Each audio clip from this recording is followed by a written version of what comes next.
Assalamualaikum warahmatullahi wabarakatuh. Apa kabar anak-anak ibu semuanya? Mudah dalam keadaan sehat ya. Walaupun dalam corona ya, walaupun wabah ini belum pergi dari kita, mudahan segera pergi. Anak-anak ibu tetap semangat belajarnya. Oke, untuk pembelajaran pagi ini ibu akan menampilkan video mengenai bioteknologi, pokok bahasan kita yang kedua ya. Apa itu bioteknologi? Dari katanya bioteknologi ya, bioteknologi tentu berasal dari kata bio dan teknologi.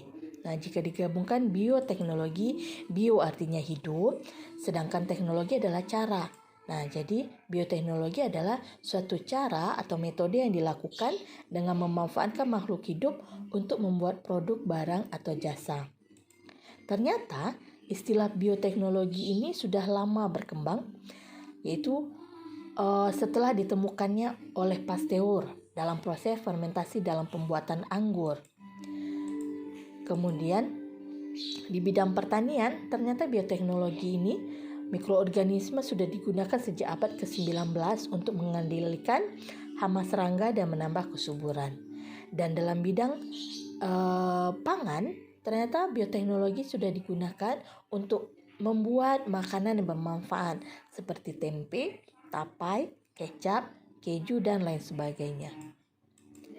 Bioteknologi ya, kita kenal ada dua, ada bioteknologi konvensional dan bioteknologi modern.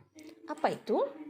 Nah, perbandingannya, bioteknologi konvensional dilihat dari teknik yang digunakan, yaitu dia menggunakan fermentasi ya atau peragian. Sementara bioteknologi modern itu menggunakan DNA rekombinan atau menggunakan rekayasa genetika.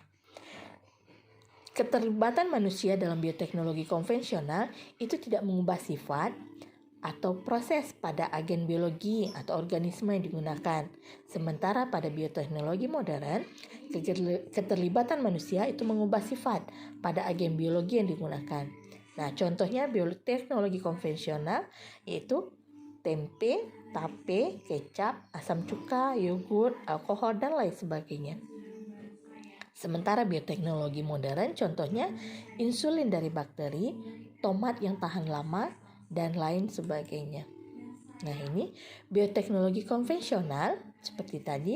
Konvensional berarti dia dahulu atau dulu, berarti bioteknologi yang memanfaatkan mikroorganisme secara langsung melalui proses fermentasi atau proses peragian. Nah, contohnya ini ada roti, yogurt, keju, ada bir, kemudian ada tape, tempe, dan lain sebagainya ya.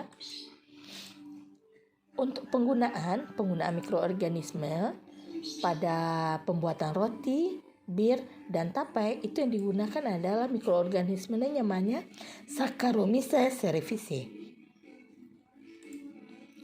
Sementara untuk tempe yang digunakan itu Rhizopus oryzae atau Rhizopus oligosporus. Untuk keju digunakan Lactobacillus streptococcus dan juga digunakan untuk yogurt dan mentega. Ya, berarti keju, yogurt, mentega itu bakterinya sama, yaitu Lactobacillus bulgaricus untuk keju, Streptococcus lactis itu untuk mentega. Kemudian ini ada kecap bango. Kecap itu bakteri yang digunakan adalah Aspergillus wentii. Sedangkan nata de coco itu menggunakan mikroorganisme namanya Acetobacter psilynum.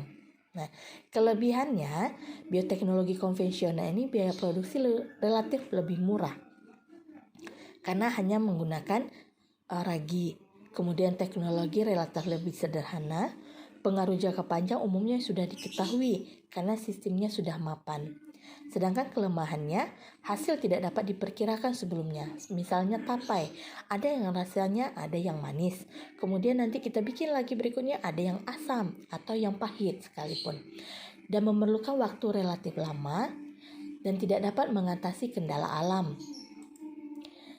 Masuk pada bioteknologi modern, Bioteknologi modern ini yaitu melibatkan prinsip biokimia, biomolekuler, dan rekayasa genetika.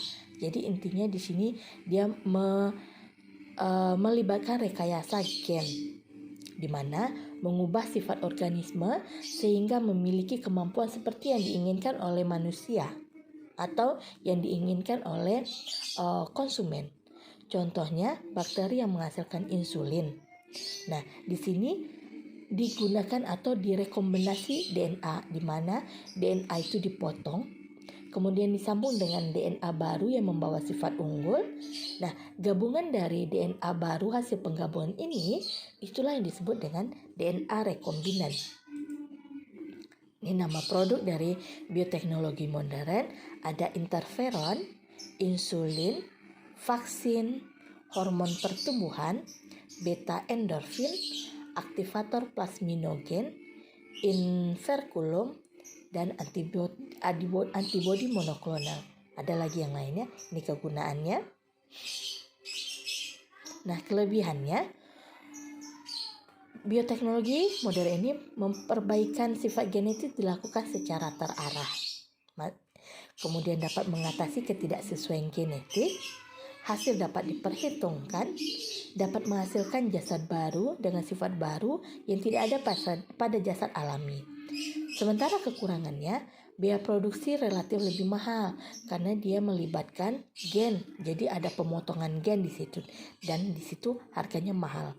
Kemudian memerlukan kecanggihan teknologi dan pengaruh jangka panjang belum diketahui. Sekian penjelasan dari Ibu. Terima kasih. Assalamualaikum warahmatullahi wabarakatuh. Tetap sehat dan tetap semangat.